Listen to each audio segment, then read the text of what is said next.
What's going on, guys? Welcome to 4th and 25 with J-Ram, a college football show. Hope you guys are having a wonderful day out there. Hope you're staying safe. Hope you're enjoying yourselves. Hope you're having a wonderful day. All right, so we got a loaded show today. Let's get into some college football talk, shall we? Let's do our normal. First off, we'll do a quick review of this past weekend.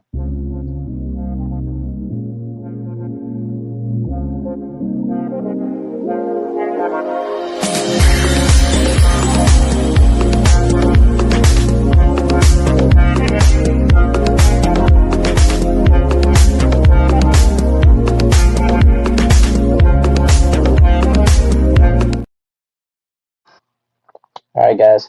So let's jump into our weekend review, shall we? So first things first, let's talk about a game that happened Friday night. This was fun. Tulane 38, Memphis 32. This was a heck of a ball game. Tulane quarterback Jake Retzlaff comes out and plays really well. 16 to 23, 332, three touchdown passes, run for 43, and another score, totaling 375 and four touchdowns. Tulane's defense gets 6 sacks on the quarterback. These two teams, this was a sloppy game penalty-wise, 17 combined.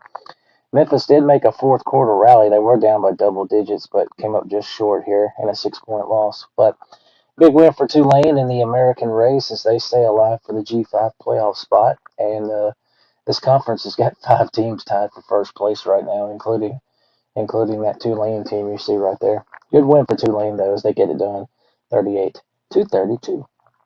All right, next up. How about this game? Oh, wait, wrong one. I'm sorry. How about this game? Indiana 27, Penn State 24. This was fun. This was crazy. Play of the year, probably, definitely catch of the year in college football. Indiana clutch at the very end and gets it win. Omar Cooper Jr. has the game-winning touchdown with 36 seconds left. That catch was bonkers. That was an insanely good catch he made. Fernando Mendoza clutch, throws for 218 and a score, runs for a score, leads that big drive. Charlie Becker, 118 yards receiving. And then Indiana linebacker Elijah Hardy, great game for him. 12 total tackles, 7 solo, a sack, tackle for loss. But Indiana looked like they were on the ropes, looked like they were going to lose, looks like they were in trouble. I was very nervous about this game. I thought too many people were automatically giving Indiana the win. Penn State had nothing to play for, nothing to lose, and they played hard. They just came up short. But Indiana gets it done 27 to 24. Heck of a ball game. All right, next up, let's move on and take a look at our next game. Who's next on my page? Crap. Oh, page is getting stuck together. All right, next up, let's go to Lubbock, Texas. Texas Tech 29, BYU 7. This was a butt kicking, and it could have been way more one-sided, but Texas Tech didn't quite score as many touchdowns when they kicked some field goals. Cameron Dickey, 121 yards rushing, a touchdown, 24 receiving. Jacob Rodriguez, maybe the best linebacker in college football. He plays at Texas Tech. This man is putting up stats every week. He had 14 total tackles, 9 solos, a tackle for loss, had a pick, and a fumble recovery. Helped orchestrate this win for the Red Raiders. Big time win for Texas Tech. They take control of the Big 12, and they also they moved to 9-1, and they got UCF on tech. But this is a really good football team in Lubbock, and they proved it beating a top 10 BYU team, 29 to 7. All right, next up, Texas A&M 38, Missouri 17. A pretty decisive road win for the Aggies as they go into Columbia and get it done. Marcel Reed throws for 221 and 2 scores. Ruben Owens 100 yards rushing, 2 scores. And the A&M defense continues to be clutch as always. They held Mizzou to 284 on total yards, only 77 passing. Mizzou was 5 of 13 on third downs, turned the ball over twice. Now, of course, Mizzou was without their quarterback. He's out for the year with an injury. His backup, I don't think, ever even started, so this was his first start, and he learned the hard way. A&M also time of possession, 35 minutes and 46 seconds of keeping the football. But this game was never in doubt. A&M took control early, and they never let off. A&M gets it done, 38 to 17 on the road. All right, next up, let's roll on to Iowa. In this game, Oregon 18, Iowa 16. Say what you want about the elements, they weren't pretty. I liked it. Rain, cool, wind. I thought it was cool to watch. But Oregon gets a clutch win.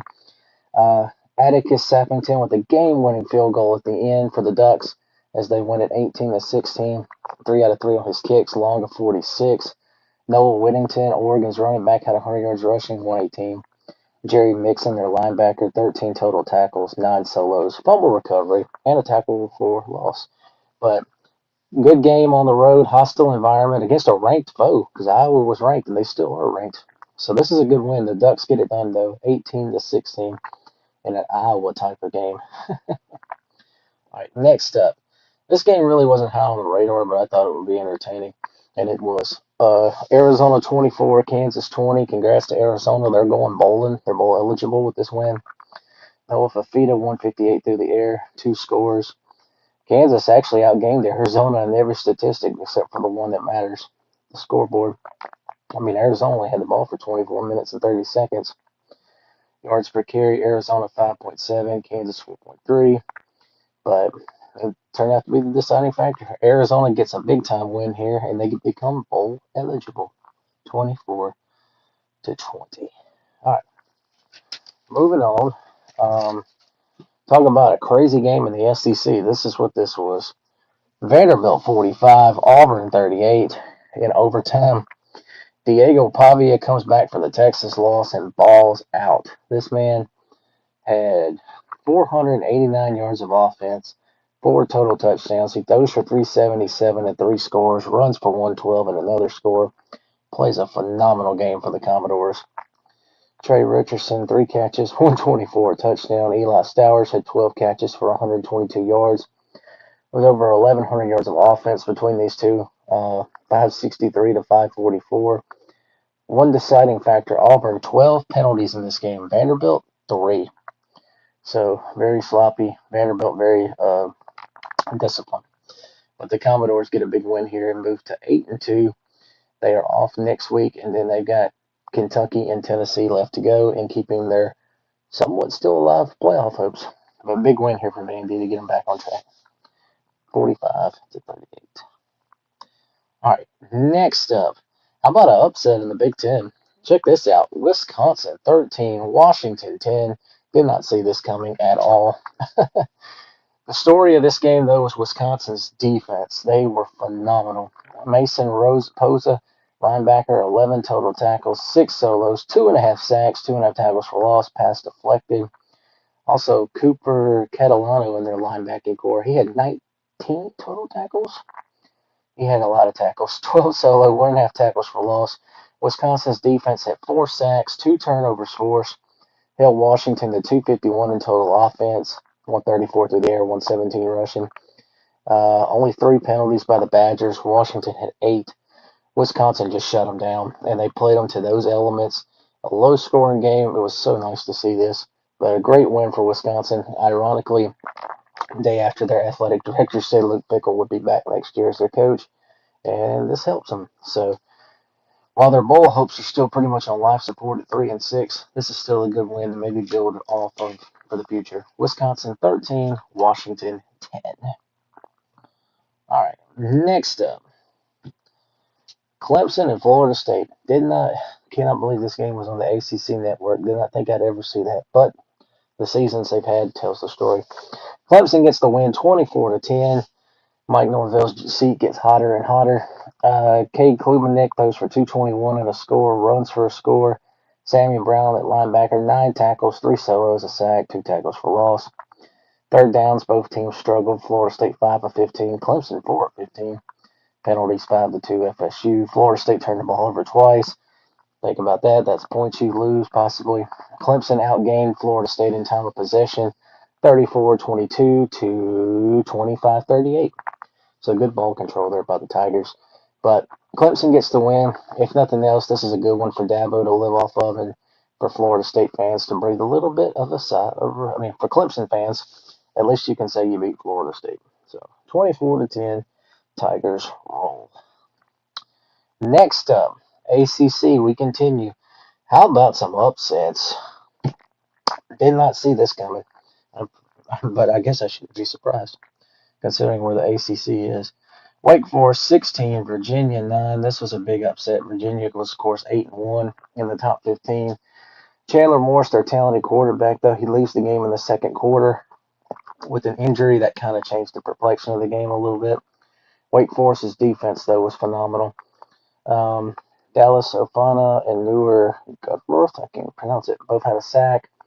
Defense does not allow Virginia to score a touchdown, holds them to 3 of 14 on third down conversions, and forces 3 turnovers. So, just like Wisconsin, Wake's defense balled out here. Great job. Wake Forest gets the win, 16-9.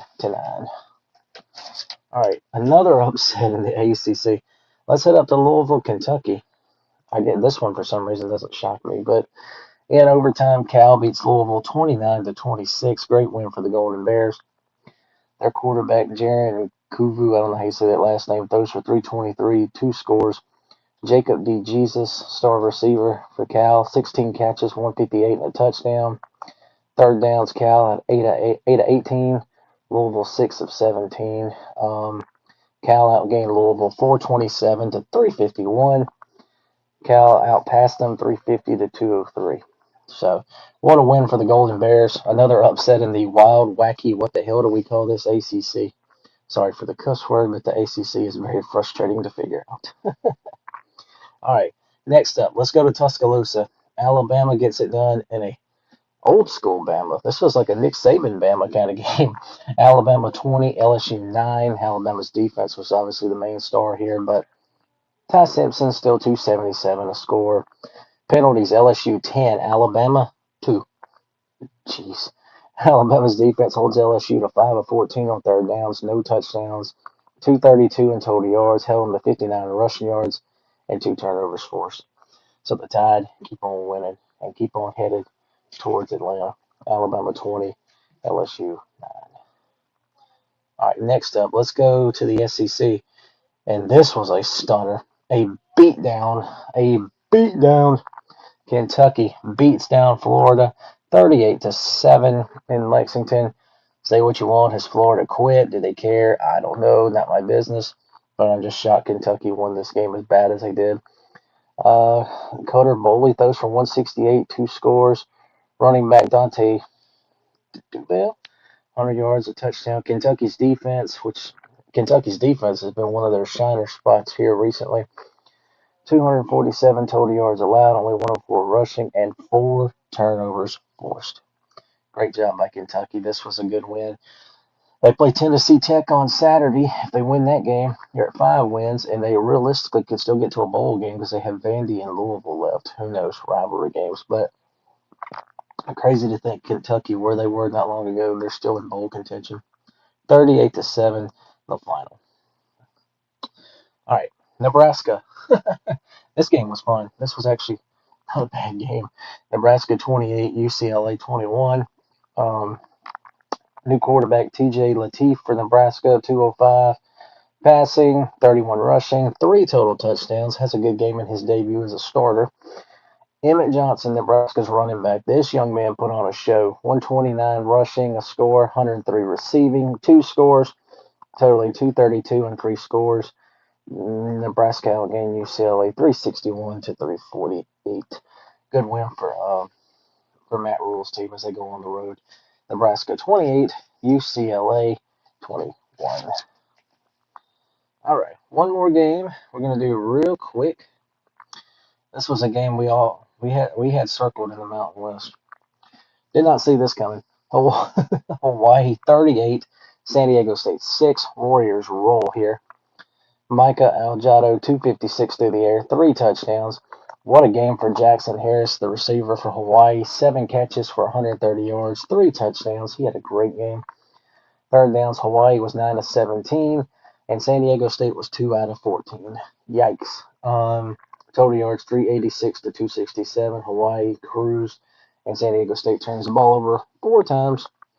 But the Warriors get it done. This is a great win for them. 38-6, and the Mountain West still unpredictable.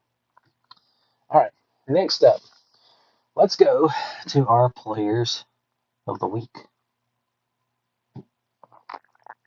Let's start with our offensive players of the week. Diego Pavia Vandy, 489 in total offense, 4 touchdowns. Great game for him. Antoine Raymond, the Rutgers running back, 41 carries for 240 and a score in their win over Maryland. We just talked about Jackson Harris, the Hawaii receiver, has a great game, 7 catches for 130 and 3 scores. Jacob D. Jesus, the Cal receiver, 16 catches for 158 and a score. Tulane quarterback Jake Retzlaff, talked about him, 375 in total offense, 4 touchdowns.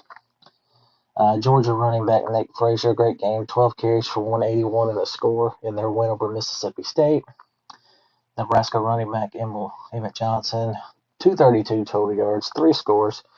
And finally, Akron running back Jordan Gant had 153 yards and 2 scores in their win over UMass last week. They played last night, of course, losing to Kent State. All right, so that is your offensive players of the week. Now let's go to defense. Starting with, here's something you don't see very often. I'm going to give one of them to a player on a losing team. UCLA DB Philip Dunman, he had a great game against Houston, 4 tackles, 3 solos, 3 interceptions. One of them returned for a touchdown. Great game for him despite their loss. Jacob Rodriguez, the Texas Tech linebacker, we talked about him, 14 total tackles, 9 solo, 1 tackle for loss, fumble recovery, and an interception. Mason Poza, the Wisconsin linebacker, 11 tackles, 6 solos, 2.5 sacks, 2.5 tackles for loss, pass deflected, and a fumble recovery. Isaiah Smith, SMU defensive end, in their win over BC, 9 tackles, 7 solo, 4 sacks by him alone, and 4 tackles for loss. Hell of a game for him. Elijah Hardy, the Indiana linebacker, 12 total tackles, 7 solos, sack, tackles for loss. North Carolina, 9 sacks. This defense had 9 sacks in their win over Stanford. 2 by Andrew Simpson at linebacker. You had 3 by D lineman Melkart Abu and linebacker Tyler Thompson. And then you had a sack by defensive lineman Smith Gilbert. All right, next. Is this the rest of them? Yeah. UConn linebackers Byron Parham and Umar Demande. All right, so Parham, 16 total tackles, 7 solos, a sack, 1.5 tackles for loss, a pick. And then Demande, 14 tackles, 6 solo, a sack, 1.5 tackles for loss. And then to finish out, Dylan Frazier, linebacker at Sam Houston, 13 total tackles, 5 solos, a sack, and a tackle for loss in his Bearcats upset win over Oregon State. All right, special teams. Here we go. We've got the Texas Tech duo of kicker Stone Harrington and punter Jack Burgess. Harrington 5 of 5 on his field goals, long of 47, made both extra points, 17 points total. Burgess 5 punts, a 52.8 yard average, 1 touchback, 2 inside the 20, long of 61. Missouri State punter Stuart McDonald 6 punts, a 47.2 yard average, a touchback, 3 inside the 20, and he boomed 171 yards. That's a strong leg. Tim Burns Jr. of Sam Houston in the return game, 3 kick returns, 45 yard average, and a 98 yard touchdown. Oregon kicker Addis Sappington, we just talked about him. 3 of 3, long of 46, extra point, 10 points in their rainy win over Iowa. Nate Reed, Delaware kicker against La Tech, 4 of 4 on field goals, long of 51. And he made an extra point, so 13 total points. Alex Clark, the Tulane punter against Memphis, 5 kicks, 48.2 yard average, 1 inside the 20, long of 61. And then finally, Connor Colbert, kicker of Wake against Virginia, 3 of 3 on his field goals, long of 50, made an extra point, scoring 10 of Wake Forest's 16 points in their win over Virginia, their upset win. And finally, SMU punter Wade McSperrin, 5 punts, 47.8 yard average, touchback, 1 inside 20, long of 53. I'm sorry. All right. So that is a review of the week. Now let's go to my top 25. Here's who just missed my top 25: South Florida, North Texas, Tulane. I dropped Iowa out, kind of starting to wish I hadn't, but I did. And then Houston. So those are the 5 that are just on the outside. Here's J Ram's new top 25. This is just my personal ranking. Missouri hanging on at 25th. James Madison, welcome to the show. You are in 24th and rightfully deserving. Cincinnati at 23rd, Pitt 22. You got Tennessee hanging at 21st. I moved Michigan to 20. I've got Louisville dropping to 19, Virginia just above them, dropping at 18, USC 17. I've got Utah 16, Miami's 15. We got Vandy at 14. Texas is at 13. I'm not quite as high on Texas as most people are, but they got a chance to really turn my opinion against Georgia this coming weekend. BYU drops to 12 after the Texas Tech loss. I got Georgia Tech at 11. I still think I got them currently as the best ACC team, just my opinion. Oklahoma's at 10. We're going to see what they're made of in Tuscaloosa Saturday. Notre Dame 9. I got Texas Tech at 8. I think I've got Texas Tech a little low probably now, but it is what it is. Ole Miss is 7. I've got Oregon 6. Georgia's 5. Bama 4. A&M 3. Indiana 2. I can definitely see the argument for A&M ahead of Indiana. I really can. And then I got Ohio State number 1. So that is J-Ram's updated top 25. Now, let's take a look at J-Ram's bottom 10 of awfulness. So, we've got just missing the top 10 of the bottom 10. You got Arkansas at 2 and 7. You've got Northern Illinois, who lost last night, who plays UMass tonight. UTEP and Purdue. Now, the bottom 10. Oregon State at number 10. Cannot believe they lost to Sam Houston. Number 9 is Tulsa. Number 8, Sam Houston. Even though you won, you still got a problem. Nevada checks in at 7. Georgia State 6. I got Boston College at 5. It's crazy to see them this bad. Charlotte 4. Oklahoma State getting no love at number 3. Middle Tennessee number 2. And then number 1 placed tonight, UMass. They're the worst team in the country. The only winless team left, guys. So, rightfully deserving of that number 1 spot. All right. Next up. Oh, yeah, okay. So let's do news and notes.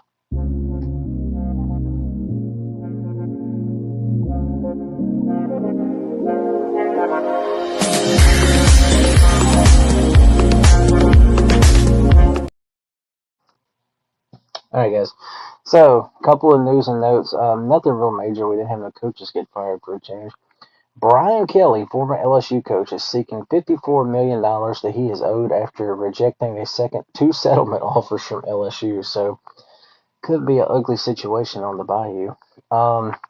Missouri State of Conference USA is appealing to the NCAA about the bowl ban for transitional years because they're eligible. I hope they'll get that overturned so they can play in a bowl game. And then check this out. I made note of this. Check out the ACC standings. This is how bad the ACC is right now.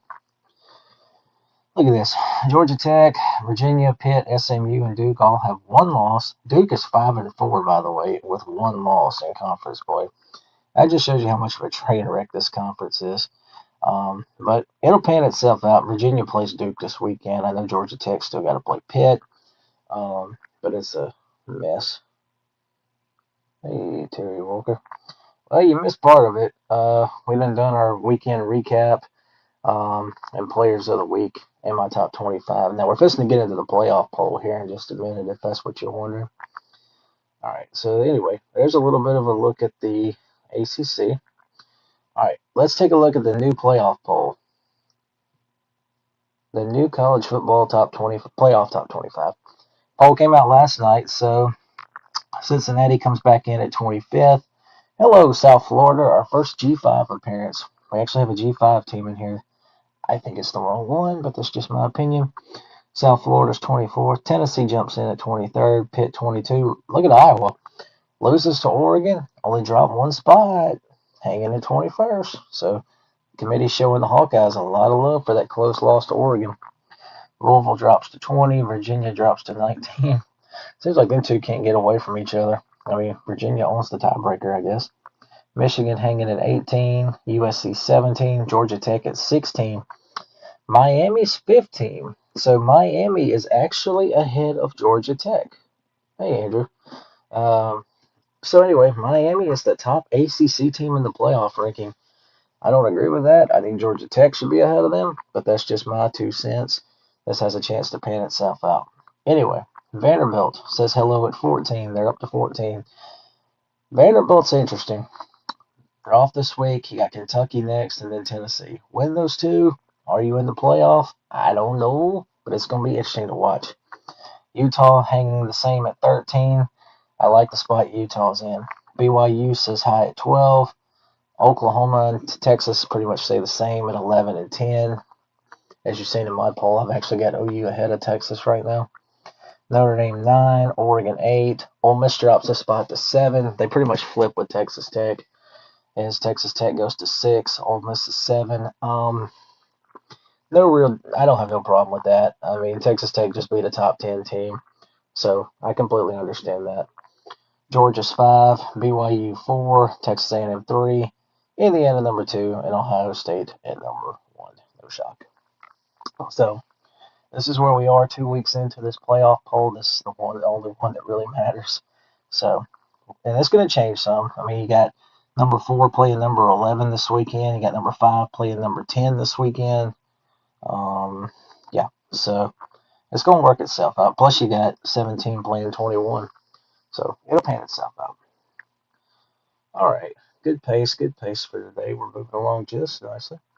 All right, let's take a quick break, and then we'll get ready to do our predictions.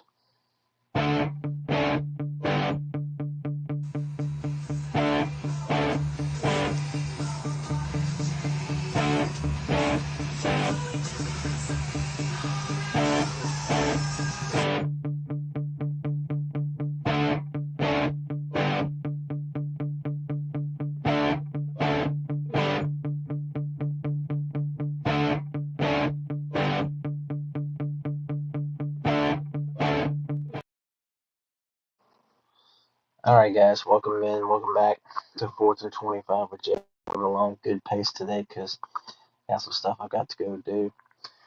All right, moving on. Let's get into our predictions part for this coming weekend. We got some big games on the horizon. We've got 4 ranked versus ranked matchups, so we got some big ones. Let's start at 11 a.m. We got Notre Dame and Pitt, both are in the top 20 in the poll. You've got 2 very high-scoring offenses. Notre Dame is 9th, Pitt is 6th in scoring. They're both roughly averaging 39, 40 points a game. Total offense, Notre Dame is 15th at 466.1, Pitt 36. Pass offense, Pitt is 11th at 302.9 yards a game. Notre Dame's 16th. Notre Dame's 26 rushing. Pitt's 104th. That tells you Pitt's a pass-first team. Third down conversions, Pitt struggling. They're 98th. Notre Dame's 24th. Fourth downs, it's completely flip-flopped. Pitt's 15th and Notre Dame's 102nd. Then you look on their defenses. Notre Dame, 17th in scoring, 45th total. They're struggling against the pass. They're 89th. 16th against the run. Then Pitt, 43rd scoring, 25th against the total defense. 97th against the pass. 3rd against the run, so Pitt can actually stop the run. They're number 3 in rush defense, allowing 80.9 yards a game. So the matchup, how will Pitt do against Jeremiah Love and the Irish's rushing attack? We shall see. Turnover margin, Pitt -1, 79th. Notre Dame +10 at 8th. Penalty yards, Notre Dame 52nd, 51.4 a game. Pitt very undisciplined, 129th at 70.2 yards per game. In the red zone, Notre Dame does struggle in the red zone here. They are 123rd in red zone scoring at 75%. Anyway, big game. Both want to make a statement. This will not hurt Pitt, obviously, in the ACC race, but this would be a good win for them if they, on the resume. But I think Notre Dame's playing as good as anybody in the country right now. So, and I think the streak will continue. So I'm going to take Notre Dame to win this football game. I like Notre Dame over Pitt. All right, next up, let's go to the Big 12. This is a good one. You've got Arizona and Cincinnati. By the way, Notre Dame Pitt is 11 a.m. on ABC. Is that right? Let me make sure.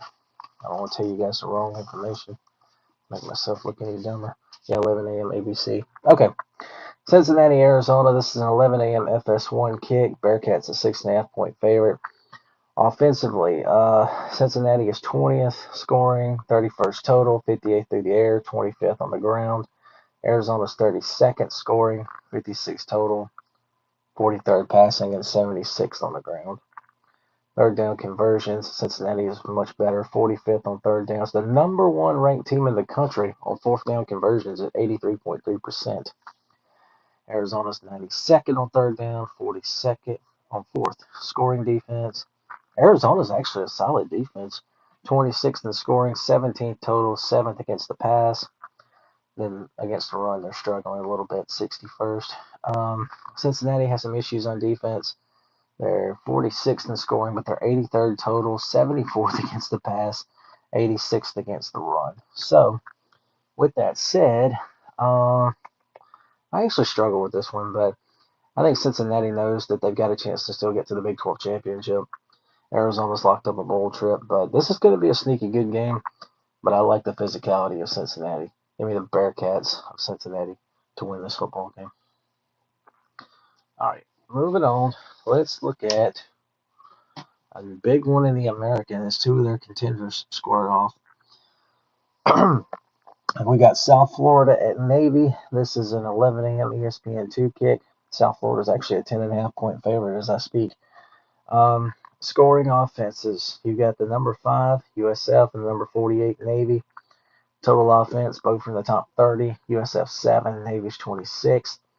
Passing offense, obviously we know who's better here. South Florida's 36, Navy's 131st because Navy, an option wing T offense, they're the number one rushing offense in America at 304.9 yards a game rushing. South Florida's number 10, so we've got two top 10 rushing attacks going at it here. Both are in the top 25 on third down conversions. Navy's 10th, USF 25th. Fourth down, South Florida is 51st, Navy's 37th. Then you look at their defenses. Scoring defense, 68th for USF. Navy is struggling on defense, period. They are 88th in scoring, 95th against the pass, 95th total, 116th against the pass, respectable 56th against the run. USF 68th in scoring, 89th total, 131st against the pass, 24th against the run. So both can run the ball and both can semi-stop the run. South Florida's obviously got the edge here with the passing game. They've got the better athletes. It's gonna be a good game. This is a big game in the American title race. They're both 7-2. They both only got one loss in conference play. I like South Florida to win this football game. Give me the Bulls to get the win on the road. All right, moving back to the wacky ACC. Here we go. Where'd my image go? Oh, there it goes. Virginia and Duke. Speaking of two of them teams with one loss, Virginia 8-2, Duke at 5-4, but it's still in contention to get to the ACC title game. So crazy. All right, Virginia and Duke. This is a 2:30 ESPN2 kick. Both from the top 30 in scoring offense, top 35 in total offense. Passing offense, Virginia's 54th, but Duke, number 4 passing attack in the country, 312.9 yards a game. The running game, Virginia's 38th. Duke struggles at 87th. Third down conversions, you got Virginia at 22nd. They're 102nd in fourth downs. Duke 59th in third downs. Fourth downs, 78.9%. Then you look at the scoring defenses. Virginia's much better at 21.6 points a game. Duke's giving up 29.1 a game. Total defense, Virginia's 40th. Duke is struggling at 106. They're giving up over 400 yards a game defensively. Pass defense, both are Virginia's 62nd. Duke is awful, though, at 128th. They're giving up 268.6 a game. Rush defense, Virginia's 31st, Duke's 51st. Turnover margin, you got a +5 for Virginia. They're 24th. Duke's defense in the red zone, 88th, allowing 41.2% scoring. Penalty yards per game, Virginia's 25th at 43.8 a game yards. Duke 125th in penalty yards at 68.8 a game. Red zone defense 92%. They're 124th. Virginia. Time of possession, Duke's 118th. Virginia 30th. Virginia, some believe, got a little bit exposed last week, and then, of course, they've been living on the edge, and then you throw in the Chandler Morris injury. I think this is an opportunity spot for Duke. At home, I think their offense is going to be ready to roll. I think Duke wins. Give me Duke. I like Duke to beat Virginia on Saturday. So give me the Blue Devils. All right, let's move on to. Oh, let's see one more thing I got for you after, but we'll do that after we pick these games. Big Ten. Iowa at USC top 21 clash. 2:30 Big Ten Network. Iowa coming off the loss to Oregon. USC's 7-2. Offensively, there's no doubt USC's the better team. They're seventh in scoring, second in total offense, 10th passing, 22nd rushing. Was 60th scoring, 122nd total, 133rd passing offense, and 48th in rushing offense. Third downs, USC is fifth in the country. Iowa's 36th. Fourth downs, Iowa 13th, USC 14th. Okay. Now defense, a little different story. Iowa is a phenomenal defense, fifth in scoring at 13.7 points per game. Fourth in total defense, 250.2 a game. Fifth against the pass, 17th against the run. So that's the matchup. Iowa's defense against USC's offense. Who's going to reign supreme? USC on defense, 43rd scoring, 44th total, 48th total, 51st pass, 60th rush, penalty yards per game. Iowa, the number one team in the country, at least penalty yards, 20.2 per game. Very disciplined. USC 67th, 54.2. As far as being in the red zone offensively, both these teams are exceptional in the red zone. USC's 11th, scoring 93.3% of the time. Iowa's 20th at 91.9%. This should be a good game, but I got to go with USC. Give me USC to win this football game at home. I like the Trojans. All right, moving on. Let's go to this top 11 showdown in the SEC, shall we? Let's take our attention to Tuscaloosa, Alabama. We've got Oklahoma, Alabama, 2:30 ABC. Sooners need this win to keep their playoff hopes alive. Bama needs to win to keep on track towards Atlanta. Scoring offense, Bama 39th, 57th total, 14th in passing, 120th in rush offense. Bama does not run the ball a lot, but if they need to, they will. Oklahoma 64th in scoring, 78th total, 62nd passing, 92nd rushing. So neither team a real effective running game. Third down percentage, Alabama's 21st, Oklahoma 55th. Fourth down, Alabama 34th, Oklahoma 60th. Now defense, this is the matchup. Both these defenses are exceptional. What defense is going to reign supreme? Scoring defense. Oklahoma 7th, Bama 13th. Total defense, Oklahoma 7th, Bama 18th. Pass defense, Bama 10th, Oklahoma 22nd. Rush defense, Oklahoma is 4th, allowing only 82.4 yards a game. Bama's 54th. Turnover margin, Oklahoma -5. That's not good. That's 112th. Alabama's 8th at +10. Penalty yards per game, Bama 25th at 43.8 a game. Oklahoma's 109th at 63.1. Red zone defense, OU is 62nd, allowing 84.2% scoring. Alabama's red zone offense is 16th in the country at 92.1%. As far as time of possession, Bama keeps it for roughly 32-18 a game, and Oklahoma right at 30 minutes. So, with that said, Alabama has not lost at home under Kalen DeBoer, and I think that continues. I think Oklahoma's going to get a fight, but give them a fight. But Alabama has this game circled after what happened last year in Norman, and I think they get payback. Give me Bama to beat Oklahoma this weekend. All right, next up, let's move to the American. Let's take a look at this one. This is a good one. Memphis, East Carolina. Two contenders, 3 o'clock on ESPN. Both are in the top 25 in scoring. They're both in the top 33 in total offense, passing offense. East Carolina's 21st, 281.7. Memphis is 57th. Both in the rushing offenses. Memphis 31st, East Carolina's 33rd. Third down conversions. East Carolina 9th, 51.1%. Memphis 41st, 43.9. Fourth downs, Memphis 19th. East Carolina's 123rd. Do not get them in fourth down. 37.5%. Scoring defense. Memphis 35th, allowing 21 basically a game. East Carolina's 15th at 17.3 points per game. Total defense. Memphis 60th, East Carolina 37th. Pass defense. Memphis 85th, East Carolina 70th. Rush defense. East Carolina's 18th, Memphis 42nd. Memphis third down defense allowing 38%. Turnover margin, both are in the pluses. Memphis is 10th at a +8. East Carolina +5 at 24th. Red zone defense, Memphis is 23rd. And then you've got East Carolina 6th on the red zone, only allowing 69.2% scoring. Interesting. I think East Carolina's offense could give Memphis trouble here. I like the setting here. Memphis is, of course, licking their wounds after the loss to Tulane. I'm going to take East Carolina. Give me the Pirates to knock off Memphis on Saturday. All right. We got 3 more games. We'll knock these out. It'll be a shorter show today, but got some stuff we got to do. All right. Moving on. Let's take a look at this one. We got Utah and Baylor in the Big 12, 6:30. I'm sorry, 6 ESPN2. Utah 9.5-point favorite, trying to stay alive for the Big 12 title game, maybe, or at least a large bid into the playoff.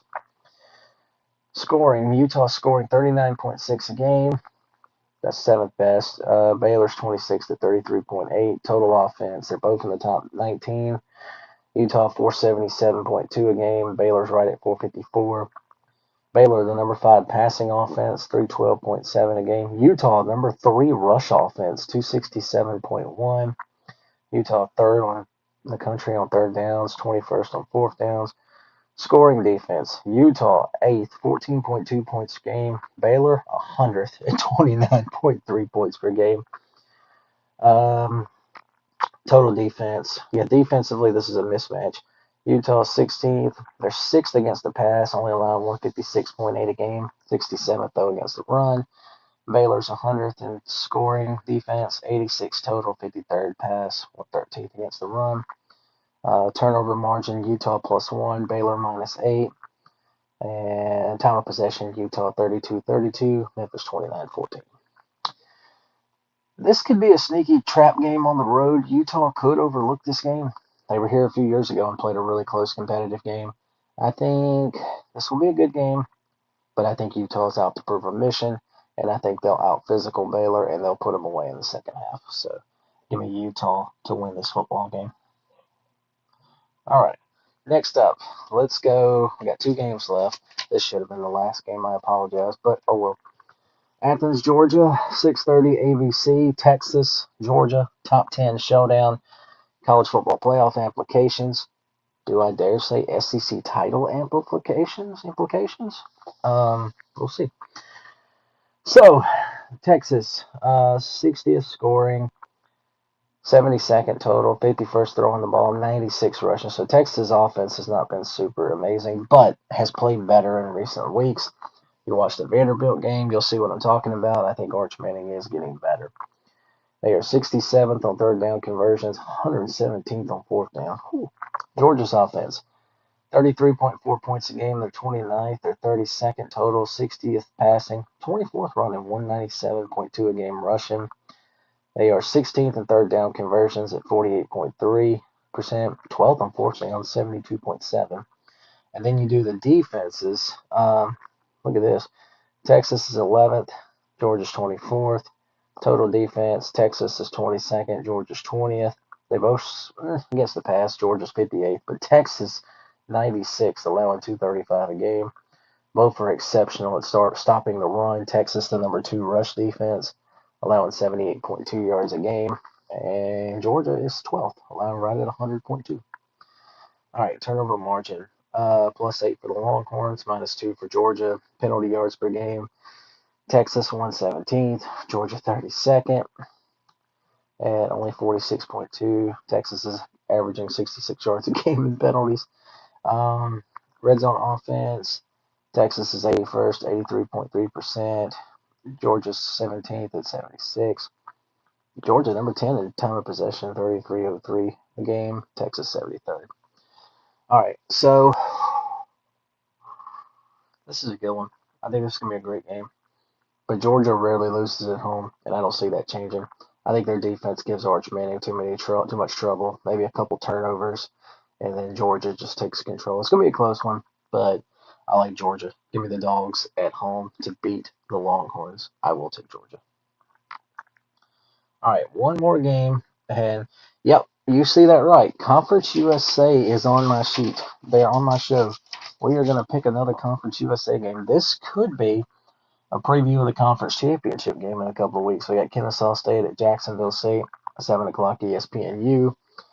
You got the fourth-ranked rushing attack of Jacksonville State. They are facing a Kennesaw State run defense that is 73rd. Yikes. Kennesaw State's scoring defense 35th, 84th total, 94th pass, 73rd against the run. Ouch. Jacksonville State 83rd total scoring defense, 81st total, 99th against the pass, and 50th against the run. So neither one of these teams is very effective on defense. This could be a shootout. Offensively, Kennesaw State is 80th in scoring, 26 points a game, 74th total, 83rd passing, 57th running. Jacksonville State 57th scoring, 45th total, 127th in passing because they run the ball so much. And fourth rushing at 261.2.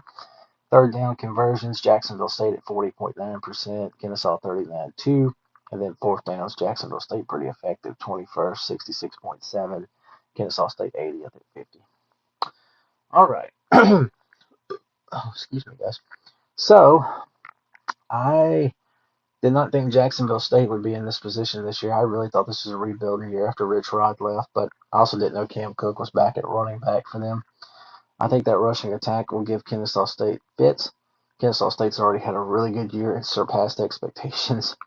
And I think Jacksonville State wins this football game. So give me Jacksonville State. All right, real quick, let's go over J Rams picks, and then we're going to get out of here. All right, so before we do the other games, here's a quick recap for you in case you would like to hear it. If you don't, that's okay. I like Notre Dame to beat Pitt. I like Cincinnati over Arizona. I like South Florida over Navy. Give me Duke over Virginia. I'm going to go USC over Iowa. I'm going to go Alabama over Oklahoma. I think that's going to be a fun game, though. I like East Carolina to beat Memphis. I'm going to take Utah over Baylor, Georgia over Texas, and Jacksonville State over Kennesaw State. Other games. Here's some other games. I meant to share this in an image, but oh well. So, tonight we got some MAC games going on. We had a couple last night, but we didn't pick those. Okay, so tonight I like Central Michigan over Buffalo, and I like Toledo over Miami, Ohio in those games tonight. Tomorrow night, 6-3 Troy, 6-3 Old Dominion. This is a big one in the Sun Belt. I'm going to go with Troy. I like Troy. I like what they're doing, their physicality. Friday night, Clemson, Louisville. This was supposed to be a huge game. Well, it's kind of lost some luster if you've been following Clemson. I could see Louisville losing this game, though. I really could, especially after the Cal loss. I'm probably going to regret this, but I'm picking Louisville to bounce back. All right. On Saturday, I like LSU to beat Arkansas and get bowl eligible. I like Miami over NC State. I like Penn State over Michigan State in a battle of 3 and 6 teams. I did not write Monroe's record down. Holy crap. I'll take a chance. Give me Lon Monroe to beat South Alabama. Give me Southern Miss to beat Texas State. Give me a surprise. Wake Forest has a hangover from the Virginia win. Give me North Carolina to beat Wake. Give me Liberty on the road at FIU. No hope in that one. Give me UNLV for an 8th win by beating Utah State. Mississippi State, Missouri. Oh boy. I'm a little worried about Mizzou here, guys. You know what? Screw it. I'm taking a chance. Mississippi State becomes bowl eligible, winning in Como on Saturday. I like Washington State over Louisiana Tech. So weird. It's a November 9 game. TCU BYU. This is a good one in the Big Ten. TCU, of course, limping from the Iowa State loss. That was a shocker this past week. Good one for Iowa State to help Matt Campbell. But I think BYU at home bounces back. And then finally, Boise State, San Diego State. I like San Diego State. Give me the Aztecs to bounce back. All right, so that is that. All right, guys, one more thing, and we're going to get out of here. I meant to do this in my news and notes, but that's okay. Check out your most recent FCS Top 25. Lafayette jumps in at 25th. West Georgia, good showing, 24th. Southern Illinois, and then South Dakota at 21st.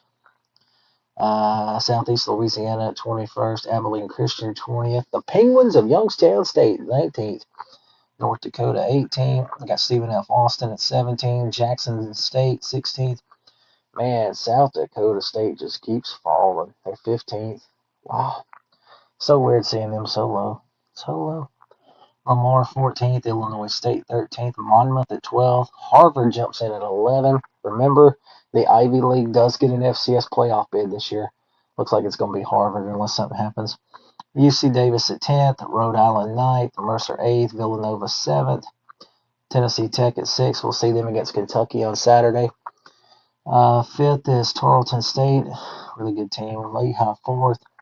And the heavyweights at the top, Montana State 3rd, the Montana Grizzlies at 2nd. And of course, the gold standard, North Dakota State, is number 1. All right, guys. So that is a wrap. We actually are going to make it under an hour. That is awesome.